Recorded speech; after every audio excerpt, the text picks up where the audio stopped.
it up, I feel like I'm a little low. Kind of taken down. It's like a high pull the button, right? Come up a little bit. All right. How many policies are there? Figure out a chair. It's the tiniest thing on the farm. Far right? I'm usually on the left, so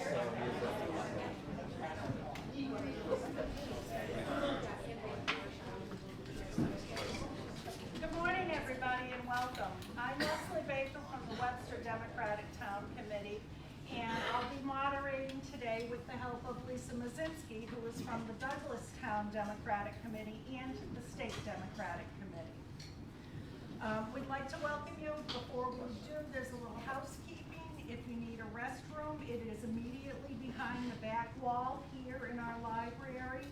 Emergency exits are at the door that you came in, and there's also a door over there. Okay. So the Democratic Town Committees of Douglas, Dudley, Southbridge, Oxford, and Webster all joined together to plan this event.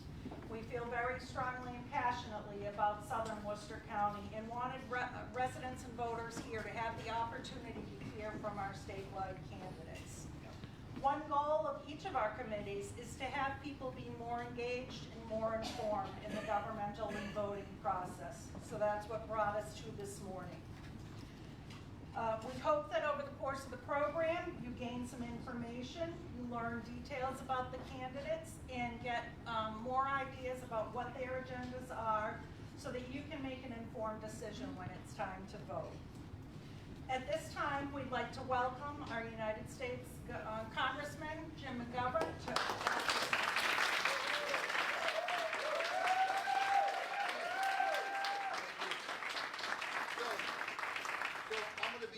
because I have an uncontested primary, but you need to hear from these people here.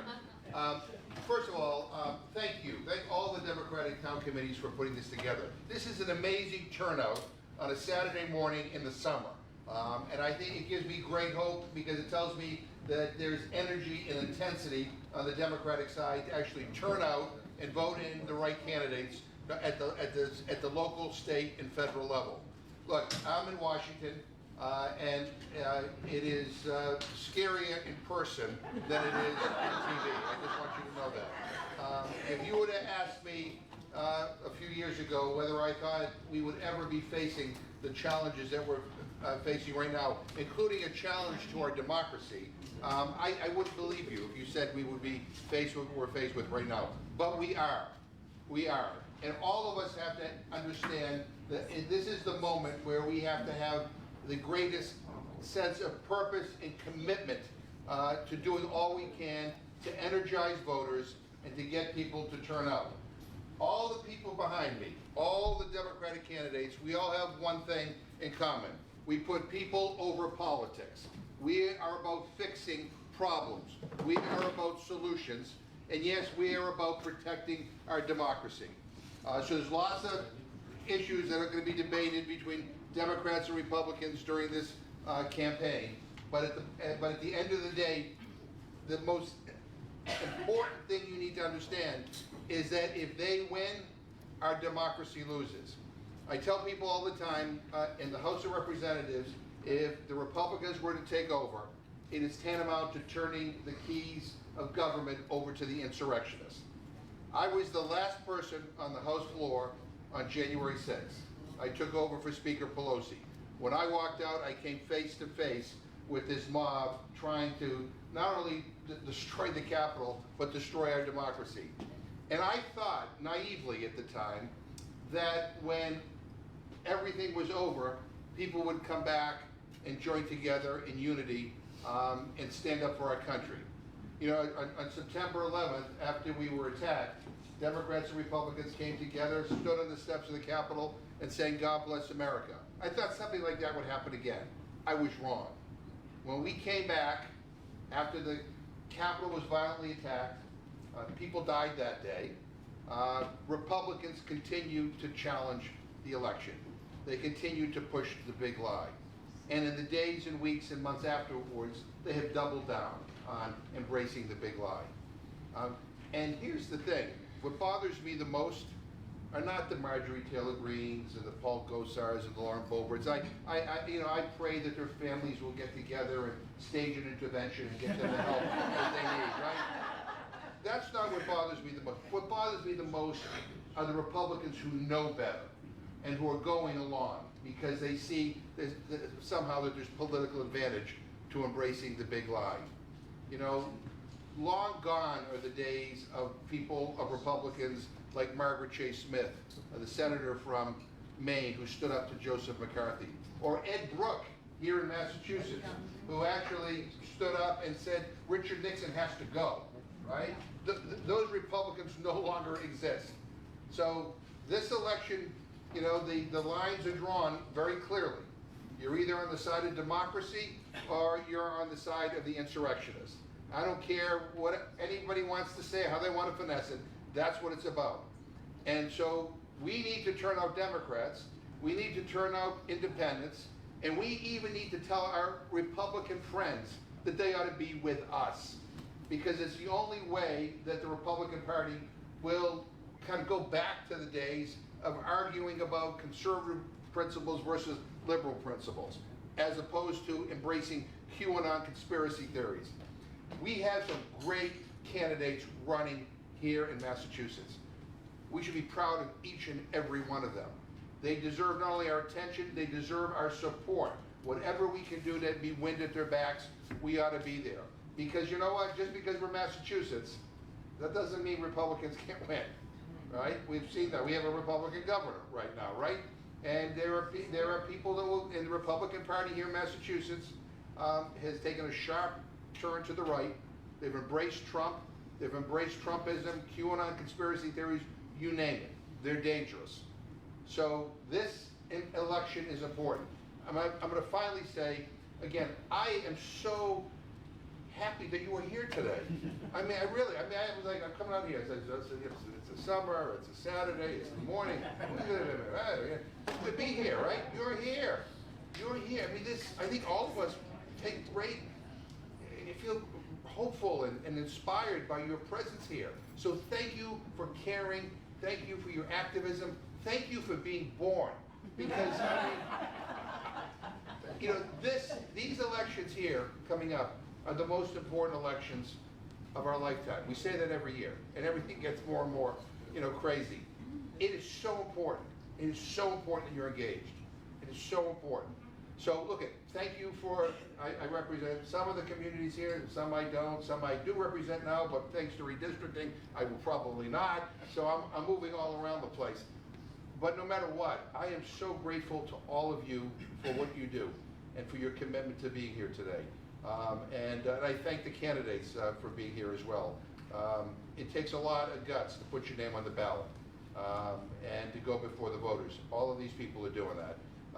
And they're all remarkable individuals. So with that, let me say thank you and have a great session this morning. Thank you.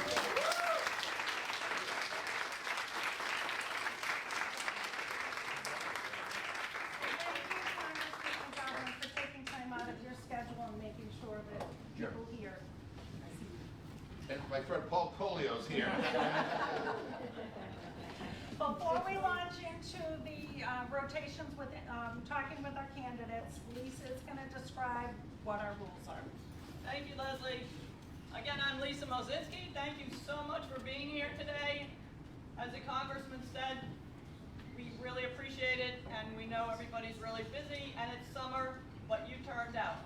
So we're going to lay a few ground rules. Every candidate will have 3 minutes for an opening statement, 2 minutes for a closing statement, and 5 minutes to answer the questions that we give them as a group. That's why we have them grouped here. Opening and closing statements will be done in alphabetical order based on last name. The timekeeper is sitting in the front row. He doesn't have an orange shirt on. She doesn't have it. When there is a half minute left on your speaking time, the timekeeper will hold up a card that says 30 seconds, indicating indicating that you have 30 seconds to finish your answer. At 15 seconds, the timekeeper will hold up a card that says 15 seconds. Please wrap up when you see the stop card. If you continue speaking after the stop card is held up, we will say thank you, move on to the next speaker. Please note that, this is for the audience, candidates, personal references about other candidates are out of order, okay? And there are cameras at the back of the room. This forum is being broadcast live and will be rebroadcast several times on Facebook, YouTube, and on local cable access channels. So please follow the rules, and we will be happy to make sure that these run as continuously as possible in order to get your messages out. So with that, back to you. Audience members, we also have rules for you. If you weren't getting out of this. Please turn off your cell phones or silent them so we don't have interruptions and any beeping watches. We request that you treat all candidates fairly. So please remain quiet during the forum. No clapping, cheering, calling out, with the exception that after closing statements for the group, if you would like to support the group, please feel free to share your enthusiasm then. And last, we have some campaign literature or signs in the room, but we ask that they not be waved so that everybody has the ability to see and hear the candidates freely. Lisa? So with that, we're going to start the forum. We'll begin with opening statements, and our first candidate will be the state auditor's position. I'm sorry, could I interrupt for 1 second? I'm getting a message that someone's in the Zoom room and no one else is there asking for help. Thank you.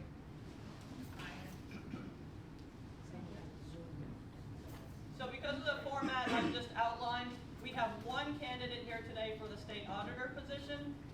So that position will be, will have opening statement, a question, and a closing statement all together.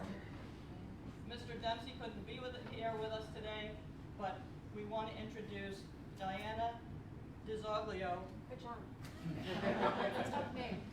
And I had candidates, practice. you're welcome to stay seated. The mic is set up in such a way that it will pick you up from the table, so don't feel like you need I like to stand up if that's okay. You're also welcome to stand up. Thank you. So, Diana, please take Right. it away. Great. Hey everybody, great to be here this morning. First and foremost, good morning. Good morning. Good morning. It is a great morning to be out with so many activists uplifting our shared value as Democrats. Thank you no matter who you're voting for. Thank you for participating. Thank you for coming out to support us. We cannot do anything that we do without you. And I know that I speak for all the candidates in the room when I say we are incredibly grateful for this opportunity this morning. My name is Diana DiZoglio. I humbly serve as a state senator, currently in the Merrimack Valley, representing portions of the Merrimack Valley and North Shore. A little bit about myself. I was born to a 17-year-old single mother, grew up housing insecure, moved around quite a bit during my childhood, depending on where my mom could find work as a young nurse's aide, ended up graduating from public schools and then going off to our local community college, which was an associate's degree I was able to afford thanks to our Democratic legislature's investments in families like mine.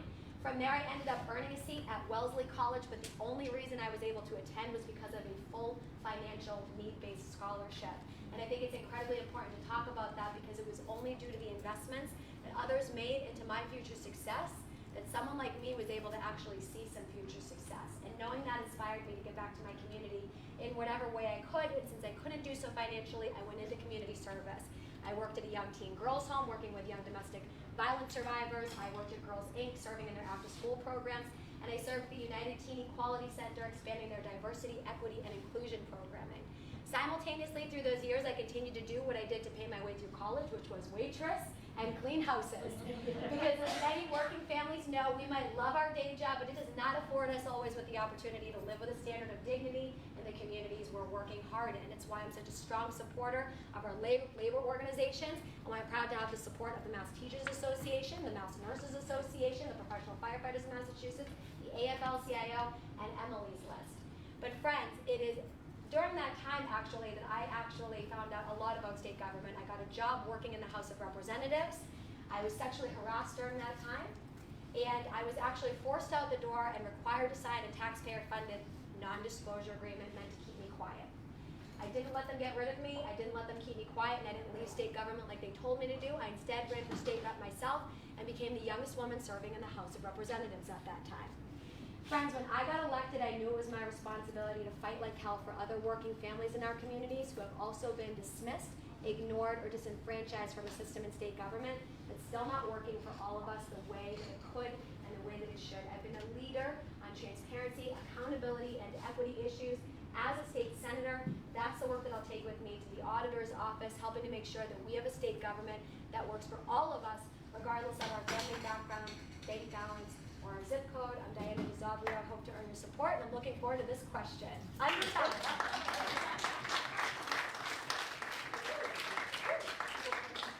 So a woman who's on time should also follow the money. What she said. So our question for you today is, once audit reports are generated and issues have been identified, how does change happen? How are entities held accountable? What guarantees impact? And in part, we're referencing family and child services, because the current auditor bump did a lot to audit child and family services, but where are the results? Okay, so that's the question. Great question. This is very personal to me. I am a childhood survivor of sexual abuse and domestic violence. I know sometimes when I say that, it makes the room get a little uncomfortable for a moment, but I need to say that, look, I had a lot of support around me when I was a kid. Like very loving teachers, mentors, family members, and a lot of community support that helped to pull me through. We relied a lot on social services. A lot of those social services are the reason why I am here today. You all heard my story about having funds, through the legislature for community college.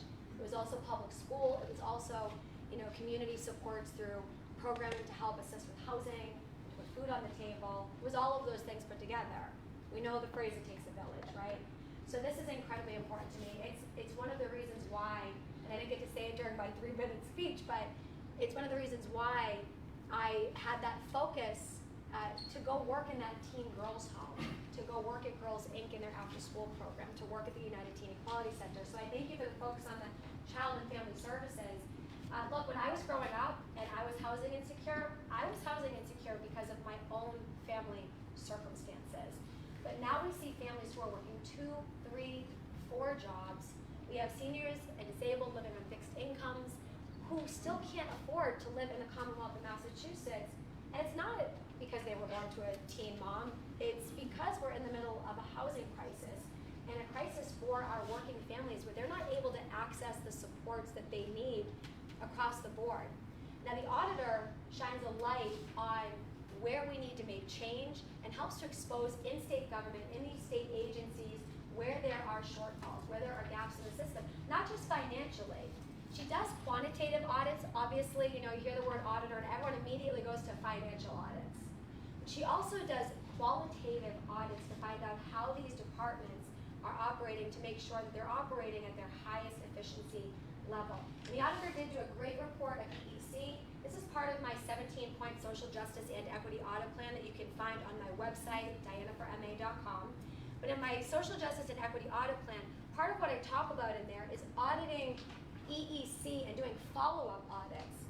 Because we don't want to reinvent the wheel, right? If it's not broke, don't fix it. So if the auditor did some great reporting, what we need to do is follow up and make sure that these agencies are being held accountable to what was exposed and that we're staying on them. I am committed to following up on all of the auditor's reports that she's done, especially when it pertains to these agencies like Early Education and Care, that's EEC, sorry, the acronym, DCF, Department of Children and Families, DYS, the Department of Youth Services, and all of these agencies, especially those that do have to do with children and families, because we know that, look, during the pandemic, and we have many cases we can point to regarding tragedies with children, okay, going through the system. We know that, for example, in DCF, a young man was autistic. David Almond actually ended up being placed by DCF back in his home during the pandemic shutdown period. DCF knew that he was being physically abused by his family. They were told this. They still allowed for him to be put back in the home. The ball was dropped. Communication was dropped. And that young man ended up dying in his basement because of the abuse in that home. That type of tragedy is absolutely unacceptable, where we had the information and this administration knew what was occurring. Now, we did oversight hearings in the state Senate that, allowed for us to get some insight into what happened, but the legislature doesn't have the tools in their toolbox or the staff or the researchers to be able to actually conduct these full audits and investigations that are necessary. The auditor does have a lot of these tools. So I was vice chair of the of the Children and Families Committee for a couple of years, and that has informed my work on these issues in particular. But as your next state auditor, I won't just have to keep calling for audits and demanding investigations and calling for oversight hearings. I'll be able to take my 10 years of legislative experience fighting for these values, standing up for our children and families, standing up for our working families across the board, and take that knowledge from serving on those committees, and I will be able to conduct these audits with that knowledge and those skill sets that I've developed through the years, understanding what's happening, having gone line by line in that state budget. So I'm looking forward to doing qualitative audits of these agencies to shine a light on where we can do better, not just financially speaking, but also the processes and procedures to identify breakdowns, and then legislate and advocate like I've been doing for 10 years. Thank you.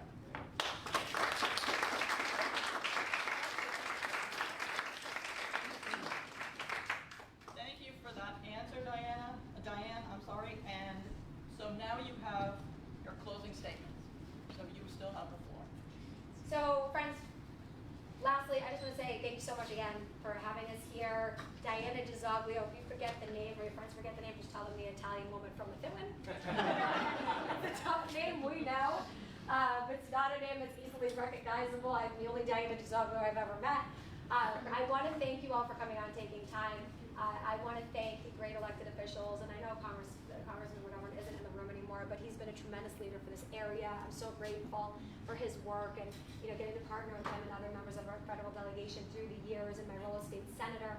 I want to thank Jackie Ryan for being one of my first endorsers in this region. Jackie and I worked hard on the Transgender Accommodations Bill many years ago, back in like 2014, Jackie, I think it was. It was a long time ago. Going back a long time ago. But we've done a lot of great things here in the Commonwealth, but we still have work to do, friends, for it.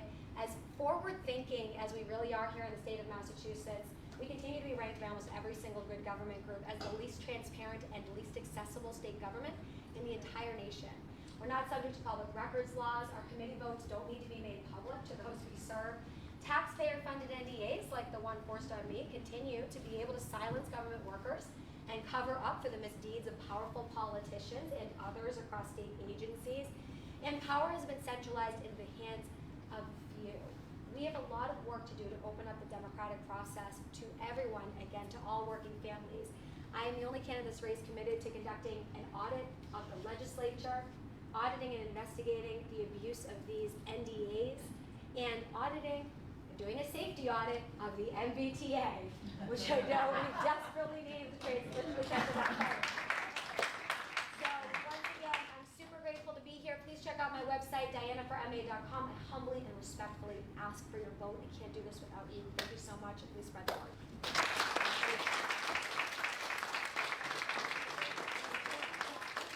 Please excuse me. I am still serving in my senator role, and I have to present some citations to Democrat of the Year in April in about an hour and a half, so I have to jet.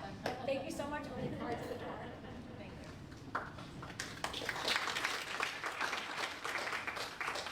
The next candidate we would like to invite up to speak is a candidate for re-election to Governor's Council, Councilor Paul DiPaolo, please. Thank you. Your opening remarks. Good morning, everyone. Thank you for being here. My name is Paul DiPaolo. I've had the honor of representing the 65 cities and towns in Central Mass on the Governor's Council for the last year and a half. So the Governor's Council has a very important role of approving or rejecting our governor's judicial nominees and parole board nominees and industrial accident board nominees, which is essentially our workers' comp system. As many of you know, I began running for this office in 2018 quite simply because judges matter. I'm an attorney. I'm also a former special education teacher. I've built and taught in alternative programming for at-risk kids dealing with social emotional disabilities. And that, coupled with my first law school internship, which was in the Suffolk County District Attorney Child Abuse Division, were really the two formative moments in my legal career. Because what I knew about the kids in that alternative school setting, as well as the kids who were dealing with horrific trauma and abuse that I was working with in the Suffolk County District Attorney's Office, they're far more likely to end up in our courts by oftentimes reasons that have nothing to do with their own behavior. And once you're in the juvenile court, consequences for typical teenage behavior escalate and escalate until we're putting these kids on paths of incarceration. And again, it's kids dealing with trauma and abuse at home, it's kids bouncing around our foster system, it's disproportionately LGBTQ and black and brown boys. And we can do a whole lot better. When they get to jail as adults, we're spending 90 grand a year at this point in Massachusetts to lock someone in a cage. We could spend a lot less money early on and get kids on paths of opportunity and not incarceration. And by the way, if you're dealing with childhood trauma and it is unaddressed through your youth, as an adult, that's going to exacerbate all sorts of challenges. Our Department of Corrections, unfortunately, has not been adequately resourced. We don't have mental health care in our prisons, which is why we have high recidivism, which is why we have the revolving door that really we're all paying the price for. So I'm humbly asking for your support for re-election, and I'm happy to take a question. Thank you very much. The question that we have for you is simple and yet complex. Can you please explain the role of someone on Governor's Council and what you believe you can do to increase its effectiveness? Absolutely. So it is an obscure body, and I'm working with 8 individuals who've been there a whole lot longer than me. And so when I stepped into the role, my first priority was to get out and recruit and encourage and ultimately champion candidates for the judiciary. And for the parole board. And I didn't speak much about the parole board, and I won't, but really quickly, parole board is like the last stop in our criminal justice system. You probably know, if you're serving a sentence, the parole board has the power when you become eligible for parole to let you finish your sentence in supervised release in the community. The parole board, to make that decision, can someone have a successful re-entry in our community? Is public safety going to be not an issue when we release this person back into their community? That decision, to me, has to be done by someone who understands the challenges in our system, which, if you visit our jails, is recovery, substance abuse, mental health issues. If you don't know what's available in the community, if you can't hook people up with the resources and the organizations that are going to help them, then how are you making that determination? I said when I ran that I would be the vote that flipped the council's attitude on the parole board. And I have been. We had a woefully unqualified candidate about a year ago. And I can tell you I was intensively lobbying my colleagues behind the scenes. It was the first nominee ever rejected by the council under this governor. So I've changed that rubber stamp that rubber stamp reputation that we have. I have tremendous candidates from Central Mass for the parole board, for juvenile court, and for some of our other district court positions. They're in the pipeline. Their applications are ready. They've been advocated for. The last 6 months of this administration, it's already started, are patronage posts, big-time Baker donors, and it's quite frankly disgusting the way our justice system is being treated right now. All I can do is be a vocal advocate, to push my colleagues in the right direction, to give them some moral pressure to do the right thing. That's a long answer, but that's how I approach the job. Wonderful, thank you. And if you'd like to offer a closing statement? Yeah, really quickly. So in 2018, when I started running, many of you know I was as many places as I could be. I remember our big brunch that several of your DTCs were a part of. Quentin was there. I was running around Central Mass with Quentin in 2018. I was very grateful for how present he was for us here in Central Mass. But this is a down ballot race. Some of you maybe never even heard of my office before this morning. So visibility, unfortunately, is important. This isn't an informed electorate, unfortunately, on Governor's Council. If you're able to host a yard sign, or you have friends who would, I'd love for you to sign up on my website or see me on the way out. Thank you so much for your time this morning. I'm so grateful we have awesome Democratic candidates in all the primaries, so tough decisions to make. Thank you.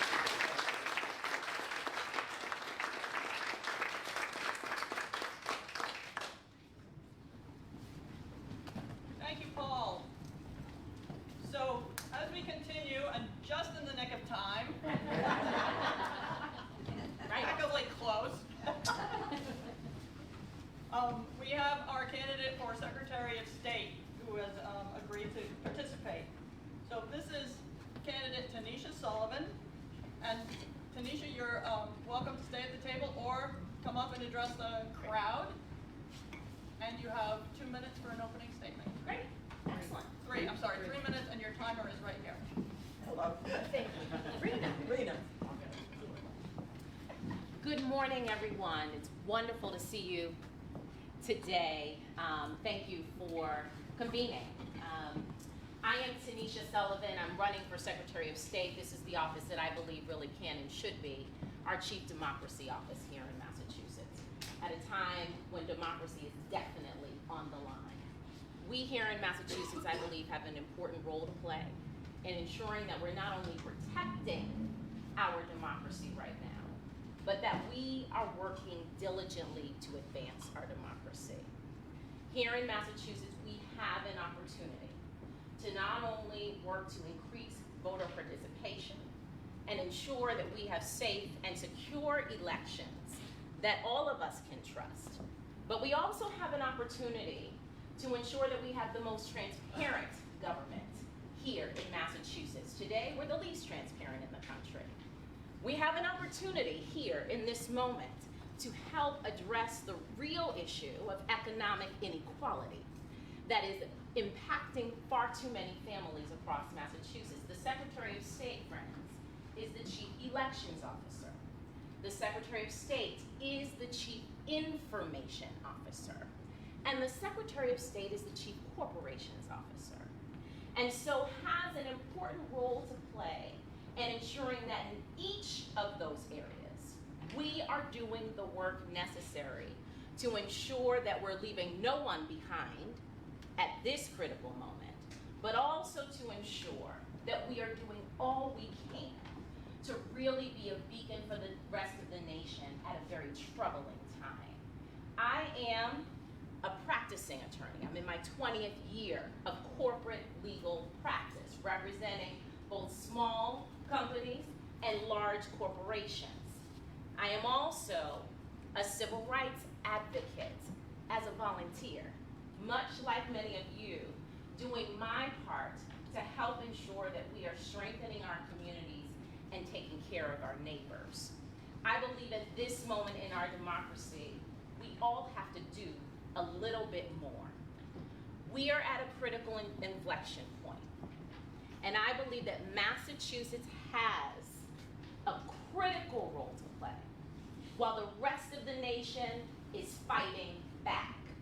We have an opportunity to fight forward. That is what I'm offering at this moment. That is what I believe we here in Massachusetts can truly deliver. I am Tanisha Sullivan.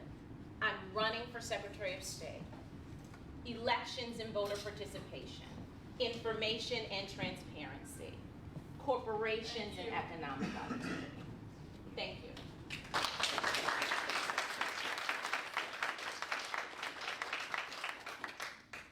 Attorney Sullivan, that was a perfect segue into the question we want to ask you. Because everyone here is worried about the loss of voter rights and freedoms across the country. So our question is, how can Massachusetts work, when you're Secretary of State, how can Massachusetts work with other states to protect open, free, and fair elections from radical Republicans' efforts to overturn results and disenfranchise minority and youth voters? Listen, this is what I have dedicated my life to doing. The fact of the matter is, we have an important role to play. We must stand with our friends in other parts of the country as they fight back against voter suppression. But we here in Massachusetts have an opportunity to be the ones who are setting the pace on the advancement front. That means we here in Massachusetts must do more to break down barriers to the ballot box and make sure that once we have done all we can to register We make sure that we're working in our communities to help inspire, motivate, and encourage people to get to the ballot box. What does that mean? We have to be in our communities working to restore trust in our democracy, restore faith in our democracy, and help ensure that each and every one of us know and understand that we are included in this democracy. And so as Secretary of State, that will be my #1 priority. Fighting to protect our voting rights, fighting to ensure that we're protecting our election security, and connecting with our neighbors to make sure that they know that they are not left behind. We need more people in our communities voting, and we need more people in our communities understanding the important role each of us has to play in protecting this democracy, the important role each of us has to play when it comes to we the people, in order to form a more perfect union. The we is all of us. That's going to be a priority for me. Not just can you register to vote, but are you exercising that right to vote? And do you understand that we, the people, want you to exercise that right to vote?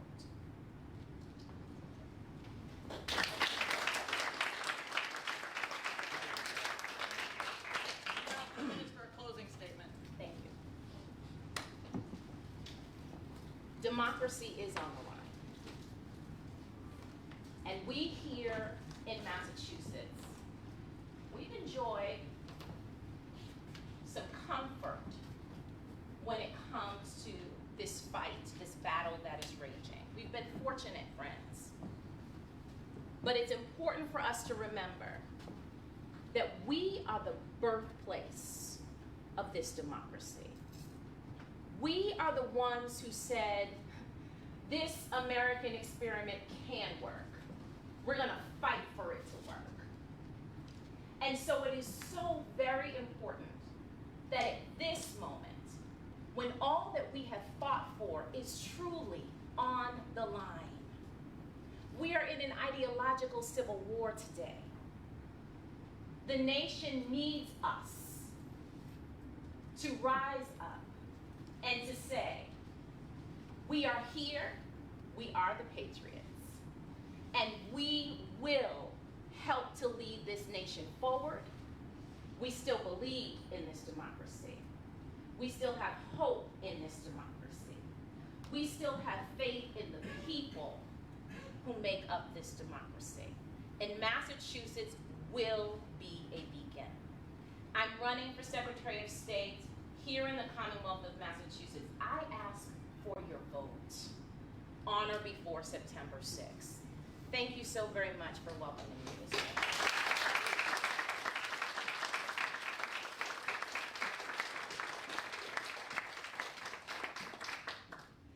The next role that we are going to invite people to speak to is the role of Attorney General. And we actually have two representatives here this morning. We are going to invite both of you up. We have Attorney Quentin Palfrey and we have Hunter Beal here representing Shannon Liss Reardon. We'd like to invite you up now. You each have 2 minutes for an opening statement. And candidate Palfrey, if you'd like to go first. 3 minutes. 3, I'm sorry. Good morning, fellow Democrats. I'm Quentin Palfrey. I'm a proud Democrat running for Attorney General. I'm proud to have the endorsement of the Democratic Party, and I'm proud to have grown up in Worcester County.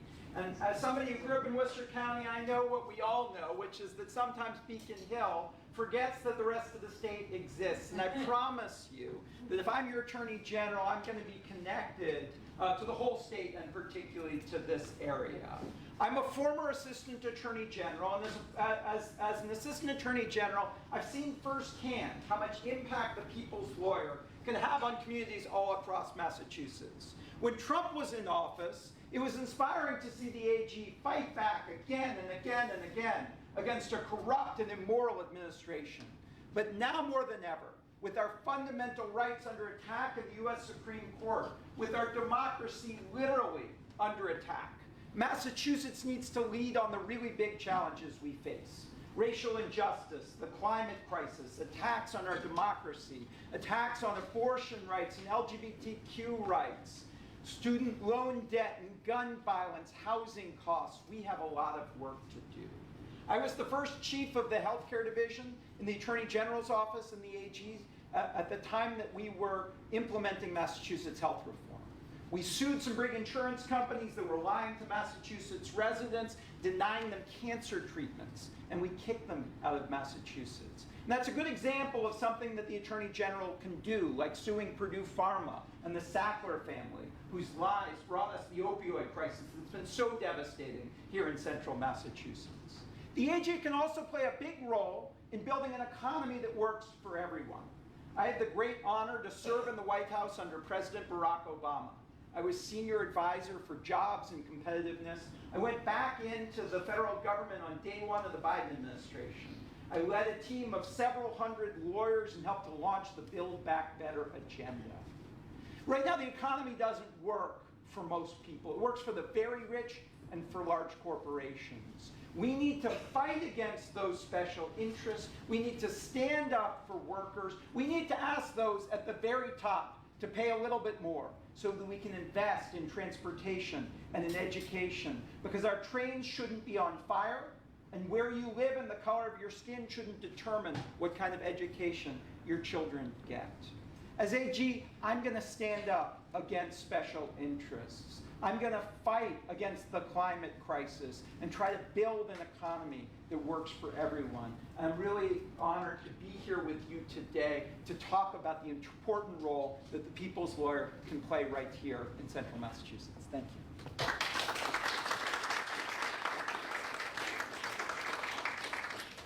Hunter, you have 3 minutes for opening remarks. Thank you so much. Thank you so much, everyone, for being here today and for giving me the time to speak. My name's Hunter. I'm a field organizer for Shannon Liss Reardon. I've known Shannon personally for about 3 years now. Before I got involved on the campaign, I was actually a paralegal at her law firm in Boston, and it's part of the reason why I was so excited to get involved. You know, Shannon has taught me so much about the law, the way that employment law has been manipulated to keep people down, working people down, and really she's inspired me to fight for labor, and it's why I'm here today. Similarly, when she was younger than I was, before she went to law school, Shannon was inspired by Bella Abzug in New York. She was out organizing, getting women involved and active and making sure that they knew what was at stake when we go to the ballot box. And Bella Abzug wasn't just a feminist and a legendary organizer, she was a labor attorney. And she taught Shannon, she told her what law can do when you have the tools to help people. It's why she went to law school. Shannon has been using the law as a tool to help people recover withheld and stolen wages, folks who have been illegally terminated or discriminated against in the workplace. I saw it at the law firm firsthand. People calling in, just thanking us for being there for them, because it's a very vulnerable situation to be taken advantage of by your employer. And you know, as costs are rising today, I think workers around the country and in Massachusetts are realizing how important it is to stand up for themselves, to take ownership in the leverage that they have in the workplace. You know, the economy is built, the foundation is working people, and it's really important that we remember that. It's why Shannon's running for Attorney General. The office has a lot of power in combating things like wage theft, protecting working people, and protecting consumers as well. You know, the same issues that we see with multinational corporations and these businesses that take advantage of their employees, they do the same thing to the consumers, to the people that they're selling their product to. And I think it's really important that we have someone in that office with the perspective and the knowledge of the playbook that goes into this, padding these profits and doing so at the expense of workers and consumers in Massachusetts. It's why, like I said, Shannon's running for Attorney General. It's why I'm here today. And so, yeah, it's just a little bit of an opening statement there, but I know we have questions, so. Yeah. And we're going to invite Attorney Paul Free up to answer the question first. Thank you. So please recognize that we could talk to these candidates all day long, and there are 1,002,000 questions we'd like to ask them. The 5 committees work collaboratively to decide on the one question. And we welcome you to stay or to contact the candidates individually if you have additional questions. So, in the upcoming hearing at the Supreme Court level, the National Federal Supreme Court level of Moore v. Harper, the Supreme Court will decide on whether the North Carolina Supreme Court has the power to strike down the legislature's illegal gerrymandered congressional map for violating the North Carolina Constitution. The legislators have argued that a debunked interpretation of the U.S. Constitution, known as the independent state legislator theory, renders the state courts and state constitutions powerless in matters related to federal elections. How are you prepared to safeguard initial election outcomes if the Supreme Court decides in favor of Moore? Simple question. Thank you so much. No, seriously. So, as Congressman McGovern was talking about, our democracy is literally under attack. An armed mob stormed the Capitol to disrupt the peaceful transition of power at the behest of a sitting president of the United States. When Joe Biden went to John Lewis's hometown on Martin Luther King Day and asked for really basic reforms, the John Lewis Act, the For the People Act, he was rebuffed by Mitch McConnell, by Joe Manchin, by Kyrsten Sinema, by every member of the Republican caucus. And so if you ask yourself, where is the leadership going to come from to defend and rebuild our democracy? It is not going to come from the federal courts. Indeed, the federal courts have been hijacked by a group of judicial extremists. This is the culmination of a several decades long effort on the part of radical Republicans to take over the Supreme Court. That Dobbs decision was terrifying. It was outrageous, but it was not surprising. And what we see in that opinion is the beginning of a systematic attack on our civil rights and on our democracy. So we're going to need to fight back to make sure that our abortion rights laws are as strong as they possibly can be. We're going to need to help people fleeing persecution from other states, seeking abortion care, protect our own providers. We have people fleeing persecution, seeking gender-affirming care as well. But we know that this is the beginning of a much larger attack. It's going to be an attack on equal marriage, on the right to contraception, maybe even the right to interracial marriage. But it is also going to be an attack on our democracy, and it's going to build on an erosion of our democracy that we've seen happening for decades. Gerrymandering is one of the biggest issues. The Independent State Legislatures Act is one of the issues. We have a lot of challenges to our democracy. I've spent a good deal of my career on this issue. I led a team of 4,000 lawyers for President Obama in Ohio in 2008. I've worked on voter protection issues for every presidential cycle for the last 20 years. I founded a national voter protection nonprofit organization called the Voter Protection Corps in 2020 to combat these issues. And of the candidates in the race, I am the one who has worked directly as a government lawyer. I was an assistant attorney general. I led a division in that office, but also in the federal government, as the acting general counsel of commerce, I led a team of 400 lawyers in a 50,000 person department with a $12 billion budget. This is a hard job to do as your first job in government.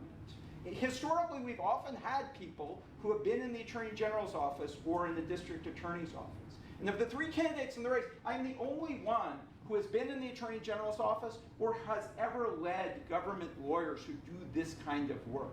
And with the kinds of stakes that we're talking about, literally our democracy is on the line. Literally our civil rights are on the line. We need somebody who can step into the Attorney General's office on day one and knows how to lead an office like this to take on these really big challenges. And I'd be honored if you would choose me to be the person to do that.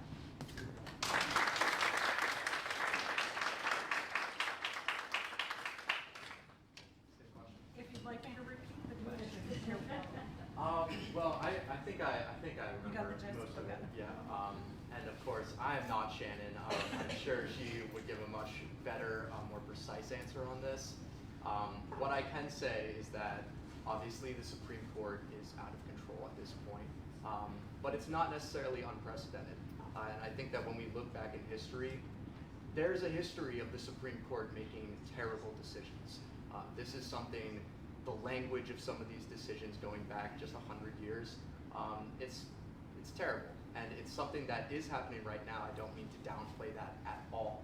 The only reason I say that is because there are workarounds on this, okay? And that's how it ends up playing out. Shannon knows that. The Supreme Court and federal courts have been undermining labor law for decades. The conservative legal movement is very much arm in arm with corporate interests. And that's how they've been manipulating the law to undermine labor. That's something that Shannon's dealt with her whole career. And so I think she understands that the Supreme Court, you have to fight these decisions that come down that are clearly wrong. And I think that's something that she will definitely do in the Attorney General's office.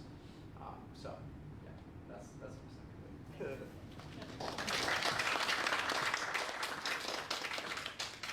And you both have 2 minutes for closing statements. Attorney Palfrey? Wonderful. Well, thank you so much for having me here today. And I just want to talk for a moment about the differences in this race.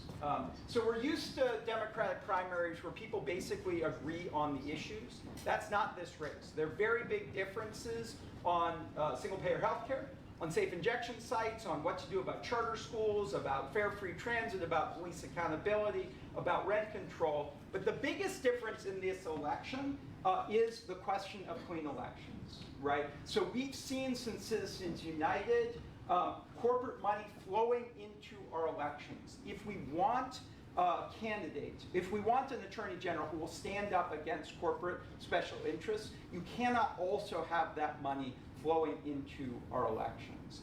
And if you think about what's wrong with our campaign finance system, even from the 2020 election, we saw multi-millionaire or billionaire self-financing candidates, we saw corporate super PACs, and we saw folks who were trying to build from the grassroots. And I submit to you that if you want somebody to be the people's lawyer, you do not want the election to be bought. Huge amounts of self-financed advertising or huge amounts of corporate super PAC support should not be how we choose the next Attorney General. I'm a clean elections candidate. I've built a grassroots campaign that allowed us to win the endorsement of the Democratic Party. We are building this campaign off of the grassroots. I'm a fellow resident or fellow native of Central Massachusetts. I would love to have your support and your help over the next 9 days to make sure that we have a clean elections candidate and a grassroots campaign prevail in this race to be your Attorney General. Thank you so much. I have to run because I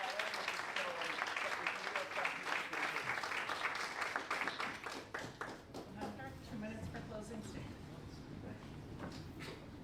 Thank you again, everyone, for having us here today.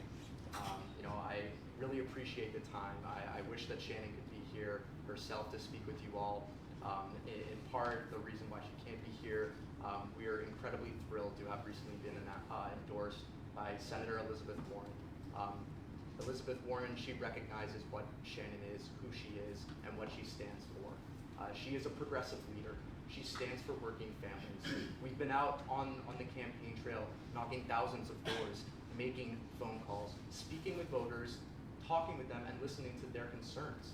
We've been out with nurses, teachers, cement masons, pipe fitters, anything that you can think of.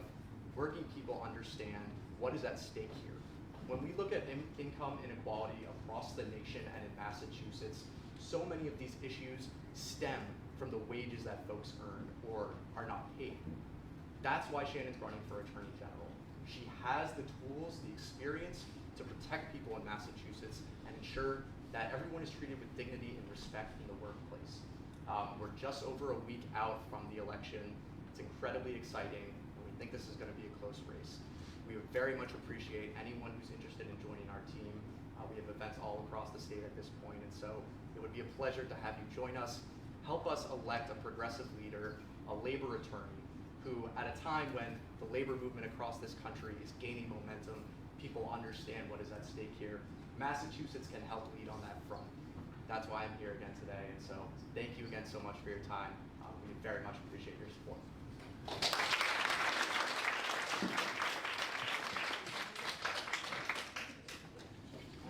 Thank you so much, and that concludes the presentations from our Attorney General candidates. At this time, I want to encourage everybody to stand and stretch while we invite our Lieutenant Governor candidates up to the table, to their seats.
We've got a very competitive race here coming up between the three lieutenant governor candidates. We want to make sure we give them plenty of time, or their allotted time, so please take a seat.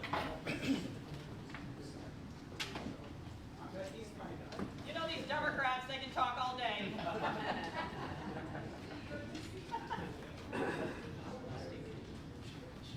So it's my pleasure to start the second portion of the presentation of the forum. We have three lieutenant governor candidates, and we will take them by alphabetical order. So first is Mayor Kim Driscoll. You have 3 minutes for an opening statement. Thank you so much. Good morning, everyone. Really appreciate the opportunity to meet with you today, talk a little bit about why I'm so enthusiastic about this race and my experience. I'm Kim Driscoll. I'm the mayor of Salem. I've been the mayor for 16 years. Really feel grateful to live in and lead a welcoming and inclusive community. Serving as mayor has not been my first foray in local government. I worked for the city of Chelsea as they came out of receivership. Chelsea, just north of Boston, a city that was really down on its knees. I was hired to come in and be their in-house legal counsel and then became their deputy city manager. Really taught me the value of good government and frankly, who pays the price when there's a failure in leadership. But I'd always lived in Salem. I'm not a native of Massachusetts. I'm actually a Navy brat. I was born in Hawaii, lived on both coasts. My mom is from Trinidad. My dad grew up in Lynn, so visited a lot, but went to Salem to go to college and just fell in love with the community, fell in love with my husband, Nick, a second-generation union bricklayer, who we like to tease is putting his political science degree to good use, growing in brick and block throughout greater Boston. Together, we've had 3 children and raised them in Salem, and really, like I said, feel fortunate to be in a place that you can make an impact. When you're mayor, you You've been on the front lines, whether it's COVID response and recovery, trying to meet our affordable housing needs, addressing the climate crisis, dealing with race equity. I know how important the work is in our communities, and I know you can't do that work alone. You need a strong state partner. As Lieutenant Governor, I really want to champion the work at the local level, the most important branch of government you rely on. Educating your kids, keeping your neighborhood safe, investing in those places that people make memories, like this beautiful library, and leading to longer-term economic prosperity. I know local government, what I consider to be the get stuff done branch, there's no hiding. You're blessed to make decisions for neighbors and friends. People are relying on you to get stuff done. It makes you a better listener. I think it makes you more accountable. I think it gives you a sense of urgency to really tackle the issues. As mayor, I lead a $170 million budget organization with over 1,200 employees. One of the things I'm most proud of is that we don't just stop. We get better every single day. We have a culture of continuously improving, and that's something that I think state government could really use. As an executive, the buck stops with you. You've got to deliver what people are interested in, or you don't get reelected. And more importantly, you don't have the faith and trust of the community members who put you in that office. I've been reelected 5 times. Now, I know everybody doesn't agree with everything that's coming out of City Hall, but I think they trust that you get the best interest of your community in mind, and that you bring a great degree of experience and innovation to the work. That is certainly something that I'm proud of, a community that's poised in a nearly 400-year-old city, about to become an offshore wind hub for clean energy, working hard to reinvent our economy around tourism. We're now the 3rd most visited destination in Massachusetts. When you're a mayor, you're on the ground, getting the job done every day. I'd be pleased and thrilled to have your support in this race. Thank you for having me. Looking forward to the conversation ahead.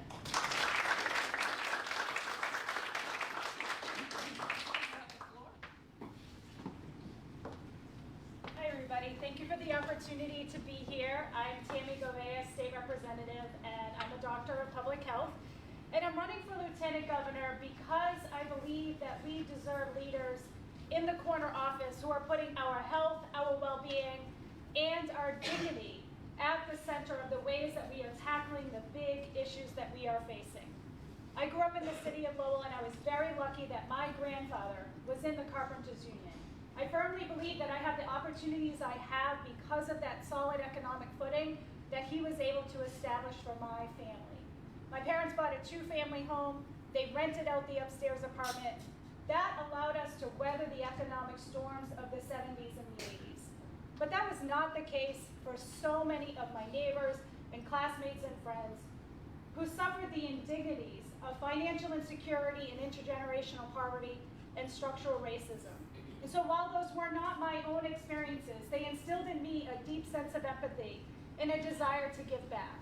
So I've been a social worker for the last 25 years, leading on key issues related to the opioid crisis and humane housing.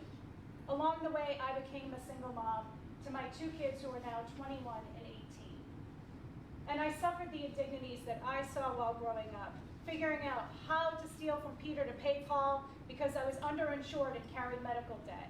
Having a negative bank balance yet again and needing to go ask friends to borrow money to put gas in my car or to buy a gallon of milk. So the financial struggles that families are facing today are ones that I have lived through. And let's be honest, Black and brown and immigrant families have been facing these challenges for years and years because we have underinvested in our social safety net. So I became a state representative 4 years ago after moving to the town of Acton about 12 years ago. And I've been very proud to represent the district of Acton, Concord, Carlisle, and Chelmsford. But I've lived through the very different kinds of communities, the one I grew up in Lowell and the one I represent now. And so I'm running for Lieutenant Governor to take these experiences, to take my expertise as a doctor of public health, to be a different kind of Lieutenant Governor, a new type of Lieutenant Governor who really meets the moment that we're in. I'm ready to get to work on day one, rolling up my sleeve, forming 5 working groups. The first to address the mental health and human services crisis that we are in, to address the child care crisis that we are facing. We need accessible and local and affordable child care. We know we have a climate crisis. We need to put economic and racial justice at the heart of how we're responding to that crisis. We're still in the middle of COVID. I want to form a working group to make sure we're doing all that we can to make sure that our recovery from COVID is equitable, and we have a housing crisis. I look forward to the question, and I look forward to sharing more in my wrap-up. Thank you so much. Tammy Govea.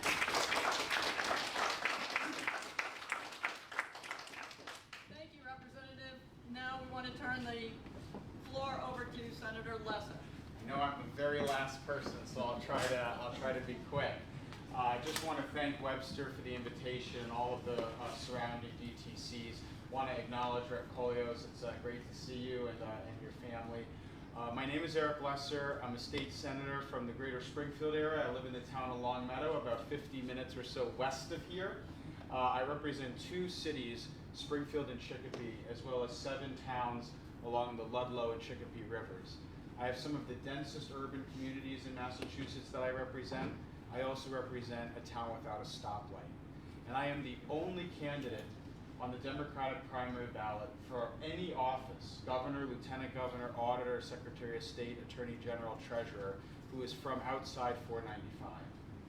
And I think we can appreciate the fact that Massachusetts, for all of its benefits, for all of its excitement, for all of its innovation, often has trouble acknowledging the needs of central and western Massachusetts. You will not have that issue with me as your lieutenant governor. Just a couple of things about my background.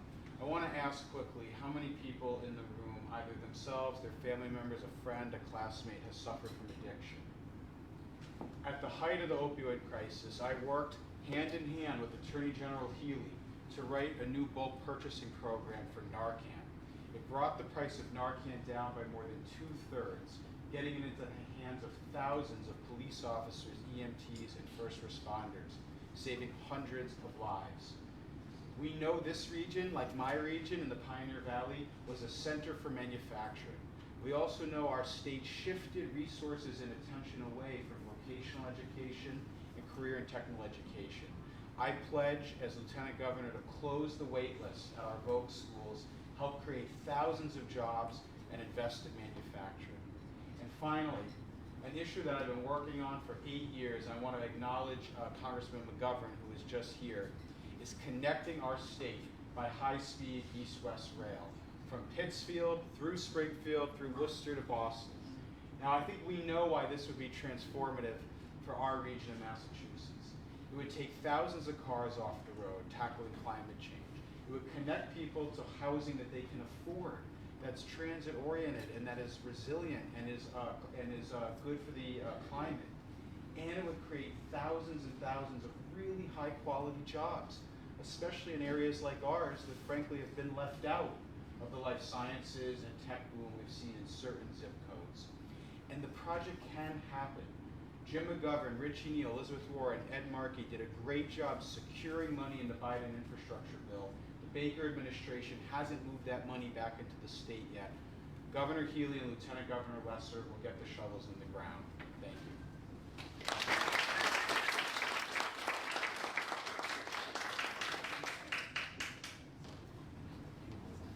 So here's our question for our Lieutenant Governor candidates. Again, we will go in alphabetical order with responses. The question is, are recently enacted Massachusetts protections for women's reproductive rights and health care sufficient for our post-Roe landscape? I can repeat that if any of you want. Yeah, would you mind saying it one more time? Just want to make sure I got the question right. So the question is, are recently enacted Massachusetts protections for women's reproductive rights and health care sufficient for our post-Roe landscape? The post-Supreme Court decision, right? Thank you so much for the question. And as certainly I think, like many of us in this room, when the Dobbs decision came down, it felt like we turned the clock back 50 years. A combination of rage, hurt, pain, and really fear about the future. As the mom of 3 kids, 2 daughters, 1 son, felt like we had done all this work, and what did we leave them? What kind of world are we leaving them? What kind of planet are we leaving them? And now this decision really impacting fundamental freedoms. I'd also say I felt grateful that we live in Massachusetts, a place that when things went backwards, we went forwards, working to ensure that our abortion rights providers here have the sorts of supports and resources they need, paving the way with the expectation that we are going to have more individuals coming into this Commonwealth who need abortion care, and frankly, leaning in to this effort that we can be a beacon. We can hopefully be a place that other states, within an hour, rolling back protections, that we were moving forward in a way that folks know here here, we believe in fundamental freedoms. I'm proud as the only candidate for lieutenant governor who's been endorsed by both Planned Parenthood and Emily's List for the recognition that we are going to need folks in the State House who are going to stand up for certainly abortion rights, for many other of the fundamental freedoms that unfortunately are at jeopardy. We'll continue to support our efforts to make sure we're taking care of our abortion rights providers. We don't have as many as we think. There are still barriers to access within our own Commonwealth at times. How are we funding those initiatives to make sure we're supporting those particular providers, knowing how much more activity they're going to be seeing? Taking on crisis pregnancy centers for the misleading and oftentimes, frankly, not only misleading, but discriminatory activity that there's taking place within those buildings. And ensuring as we move forward, we continue to be a stalwart for Massachusetts for this fundamental freedom that we believe in, and so many others. I'm grateful for the endorsements that I have, not only from Planned Parenthood and Emily's List, but frankly, over 300 local and elected state officials across this Commonwealth who recognize the sort of leader I'll be, endorsed by the Massachusetts Democratic Party, running a positive campaign aimed at getting things done on the ground. I know as a local leader, we are stepping up in my own community to make sure we have vending machines that will offer Plan B and other services that we need. I've been a mayor that's led the school committee offering the school-based health clinic that offers contraceptives, making sure not only that we're doing the work tied to abortion rights, but ensuring that we're in a position to help certainly our young women, our young students have access to information and the type of health care they need as we move forward. This is an important issue, and I think it really does matter who's going to be in the State House when we know the Supreme Court is going to be pushing down more decisions to state houses for the sort of fundamental freedoms we're used to. I'll be a strong advocate, continue to lean into this work, and I'm grateful for the endorsements I have in this space, which I think is recognition that we need leaders who not only bring experience, but conviction, and that certainly has been me. Thank you.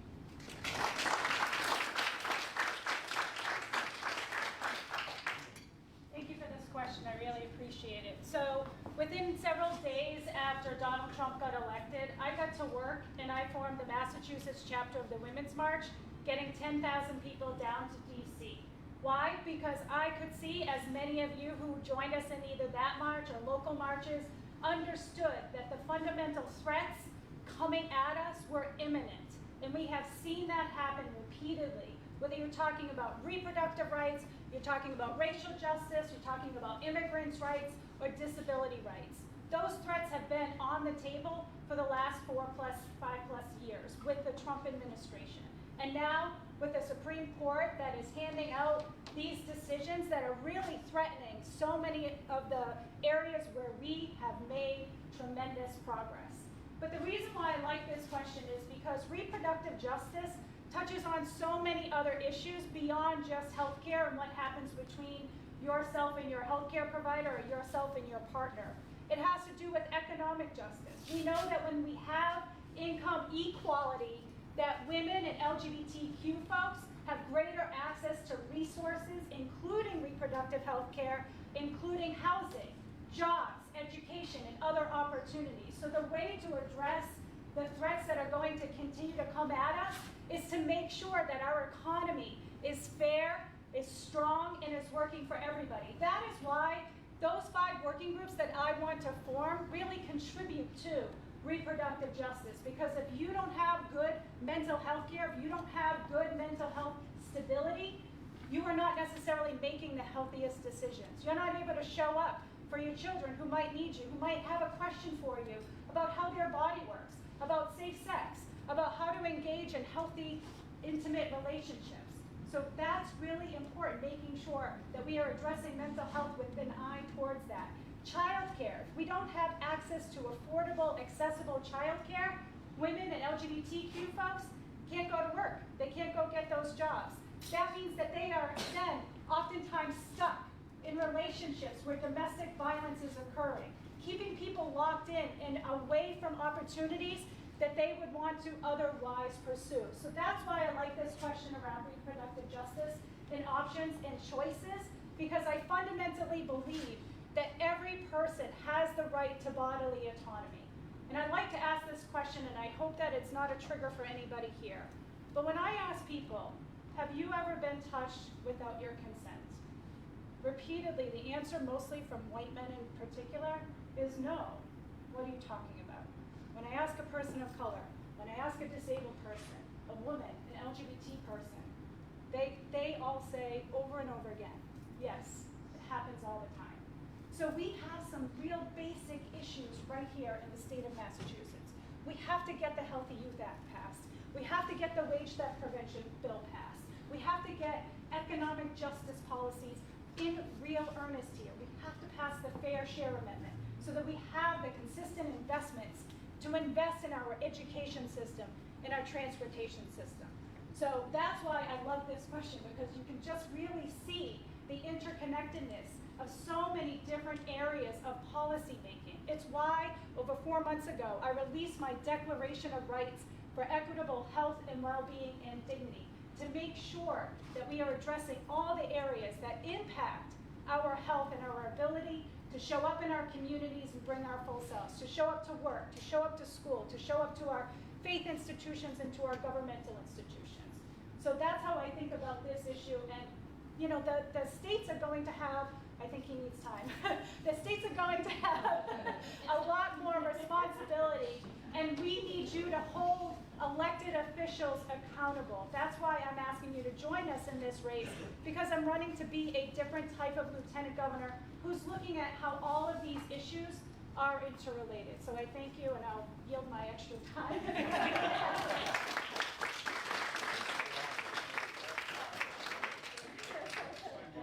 It's 5:05.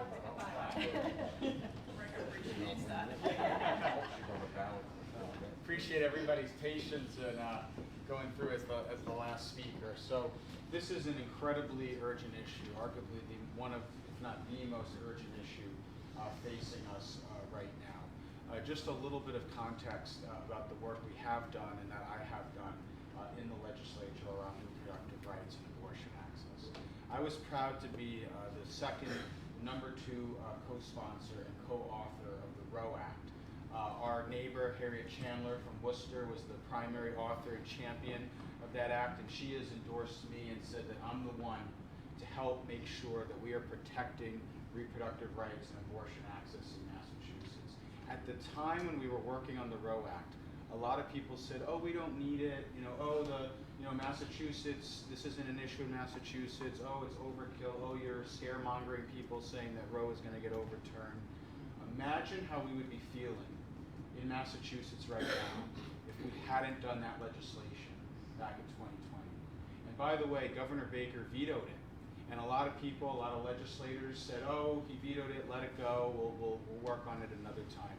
We worked to overturn that veto, to enshrine and protect reproductive rights in Massachusetts in our state law, anticipating and preparing for the fact that we sensed that Roe was going to get overturned in the next Supreme Court term. I have the experience and the expertise of working on constitutional law, of working with the Supreme Court and working on Supreme Court issues. I'm a graduate of Harvard Law School. I'm the vice chair of our Judiciary Committee in the Senate.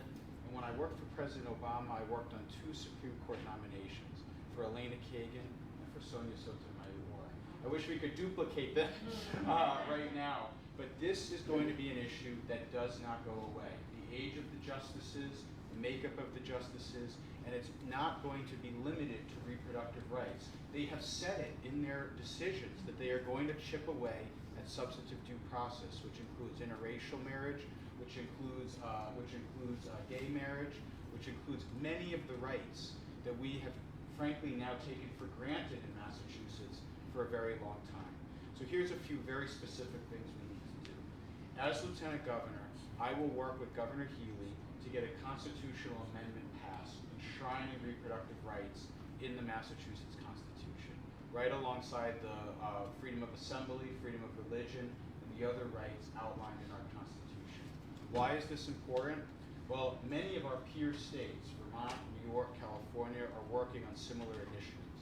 The reason it's important is because the Republicans have signaled to us that when or if hopefully it doesn't happen, but they take over Congress, they will pass a federal ban on abortion. You're then going to have a federal law in conflict with our state law, and it will go to the courts, and we've seen what has happened in our federal courts. If we have an amendment to our Constitution, it's an added level of protection above a statute that will make it even harder for the Supreme Court or Congress to meddle with rights in Massachusetts. It's a 4-year process to get the Massachusetts Constitution amended. It's very in-depth. You need 2 successive votes in 2 legislative sessions, and you need a popular vote as well as a massive signature campaign. It's a perfect project for a lieutenant governor to champion and work on with obviously the guidance and leadership of the governor. And we need to continue to work on expanding access and closing deserts to reproductive rights. We understand this in Central and Western Mass. It's a long drive. There's no adequate transportation to many of the clinics and many of the access points. I've worked on the ground level with Bay State Health in Springfield to help build out access for their reproductive health program. I've worked with the PVTA, the Regional Transit Authority in Western Mass, to help connect low-income people and low-income neighborhoods to reproductive rights services with adequate public transportation. And I'm going to continue to work on those issues with Governor Healy and with our legislature. And are we done? Because I just want to say thank you. I have 30 seconds left, but I'll spare you. I just want to say thank you to each and every one of you for coming out today. This is an exciting election. This is not an ordinary time. 50 years of rights have been wiped out with the stroke of a pen. We need the leadership and we need the team that is going to know how to execute, know where the pressure points are, and make sure that we are putting every possible protection in front of us to make sure that Massachusetts and our residents are protected. Thank you so much.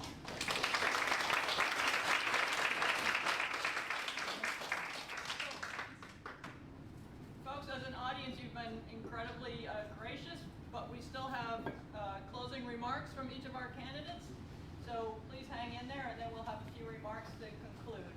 So first of all, Mayor, your closing remarks, you have 2 minutes. Thanks so much.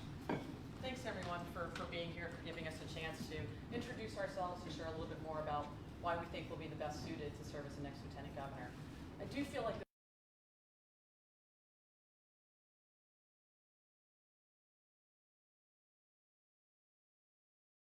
ran for election 2005 and 2006. We almost immediately were into a recessionary period. Those of us remember 2008. It was tough times. Everything was being cut. There weren't a lot of resources. I managed the city through COVID response and recovery. I feel like I've been an innovative leader in Salem. I know you may not get the news from the North Shore, but we're a community that has really leaned into the work. In 2005, I was the first woman elected mayor, first person who wasn't born and brought up in Salem. We had institutionalized bad practices. We had not a very transparent local government. I came in and turned it around, and 16 years later, we made historic investments in parks and infrastructure and schools. We're the 3rd most visited destination in Massachusetts. We've implemented additional ways for transportation, from a city-owned ferry, a car share service, a ride share service. We've worked hard to make sure we took an old coal-fired power plant. Now it's a new gas-efficient gas-fired power plant, and will close in 2050 and become an offshore wind hub in 2023. That's an old 400-year-old city that continues to reinvent itself. As we think about the work ahead, I think we're in for some choppy waters. Interest rates are up. We're already a high housing cost state. 50% of renters in the Commonwealth pay more than 30% of their income towards housing. It is the #1 challenge I hear everywhere. We have childcare gaps. I'm a community leader who has instituted additional childcare, who has done the work on the ground. As we head to January, Democrats are going to own the transportation woes, the childcare gaps, the housing crisis. We need people who have done this work, who are ready to roll, and that's somebody that's a mayor. You couldn't ask for a better training ground. We're very much a microcosm of the challenges that we're facing in this Commonwealth are our communities. I want to champion that work, make sure we're impacting the quality of life in a positive way as someone who's done it. I think I'll be a strong partner to Governor Healy. Would ask for your support in this race. Thank you.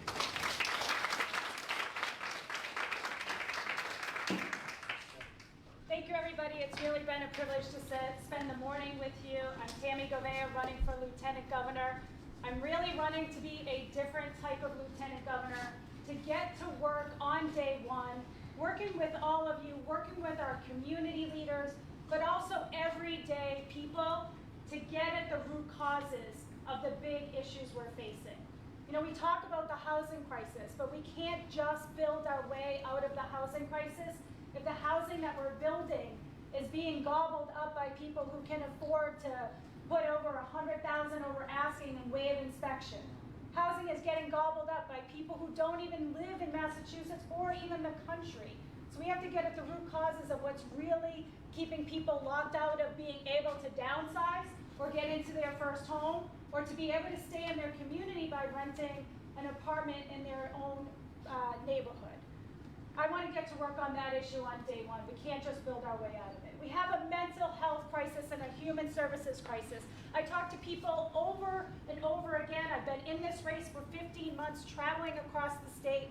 I know what the challenges are that people are facing with getting a personal care attendant if they're a disabled person, or having someone come and check in on their mom because they have to get back to work. We know we have a child care crisis. There are women who want to go work in the trades, really good paying jobs that provide good benefits, are locked out of those jobs because we don't have the child care situation to meet their needs, and it's not flexible. We know we're in a climate crisis, we have a drought, we need to be proactive and planning ahead to make sure that we are working with our farmers so that they can continue to grow the crops that we rely on right here in the state. I hope you'll join us. I hope you'll join with the Mass Teachers Association, Stonewall Democrats, the American Federation of Teachers, and a number of other statewide organizations who have joined us in this race. Regardless of who you vote for, just get out and vote and pass the word on about the election already going on. I thank you all again. Tammy Govea, running for Lieutenant Governor.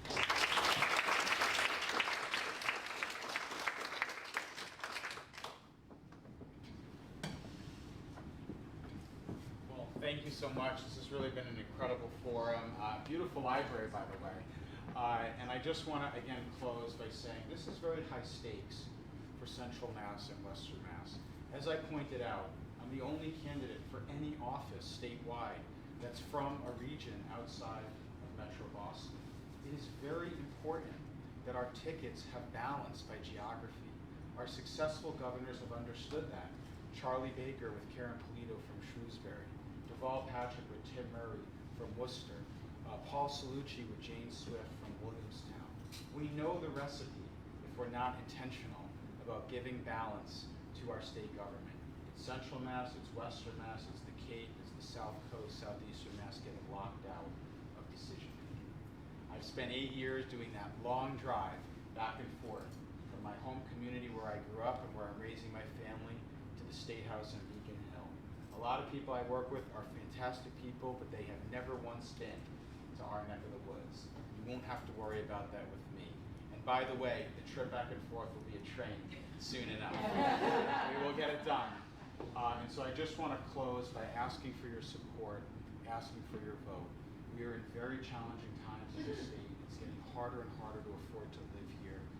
From working for President Obama, I learned that big challenges like that require big solutions, like West-East Rail, like closing the gaps in our vocational education, like investing in our mental health crisis, battening down the hatches and protecting our state from a Supreme Court that's hostile to our rights. I have the experience doing that work for President Obama.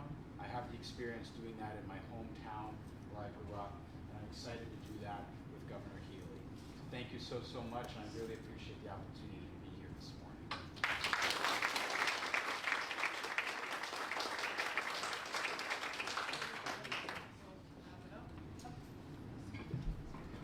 Last call for Emily. So, thank you again to the candidates, and we would like to close this forum by thanking all of them for their participation in this democratic process. Webster is sort of on the outside of 495, so we don't see a lot of you either. So we really appreciated the participation today. We also want to thank the Democratic Town Committees of Webster, Douglas, Dudley, Oxford, and Southbridge for having the vision and putting all the hard work in to make this forum happen. It's also on Facebook Live, and we'll have an ability to share it over and over the next 9 days and into the campaign. To the voters today, today is the last day to register to vote in the primary. If you have anyone, friends, family, neighbors who you know will vote Democratic, get them registered. We have forms at the back of the room, okay? The state primary is barely 9 days away. It's September 6th. You have many opportunities. Leslie will mention them. to vote. There's no excuse not to be able to cast a ballot. If you have not yet and want to register to vote, oh, we have the form, sorry. So, the statewide election will then be on Tuesday, November 8th. That's 9 short weeks away. Every one of these candidates, or the candidates who will be running, will need your support. So please tap into their campaigns, do what you can to support them. And prospective voters for that election will have to register by October 29th in order to be eligible. So with that, Leslie, please. We are fortunate in Massachusetts and do not take for granted that we actually have 3 different ways that we can vote. We can vote by mail. For the primary, applications are due by August 29th, and for the election, they're due by November 1st. For early voting, we're holding early voting statewide between August 27th and September 2nd for the primary, and then between October 22nd and November 4th for the election. Or you can go old school and go in person. If you're not familiar with where your polling stations are, please get in touch with your town clerk or check your town's website or call your town hall so that you can find out where you need to go. Polls will be open from 7 a.m. until 8 p.m. on the days of election. Again, we'd like to thank you for your patience. We know it's hard to sit still for this time. We know it's a beautiful day outside. But we appreciate that you're taking the time and making the effort to learn more about the candidates and to be involved. Thank you.